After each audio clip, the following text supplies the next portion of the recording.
Hello and welcome! In today's quick tutorial, I'll show you how to enable the option to create Excel files directly from the Google Sheets app on your Android device. This feature is very useful if you need to work with Excel files on the go. Let's get started. First, open the Sheets app on your Android device. Tap on the three horizontal lines located at the top left corner of the screen. From the menu, scroll down and select Settings. After that, look for the option labeled Create Excel File and turn it on by tapping the toggle switch. Once enabled, you will be able to create new Excel files directly from the app.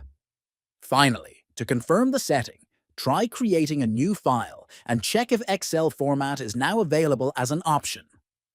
This simple adjustment can save you time and make your mobile workflow smoother. Thank you for watching.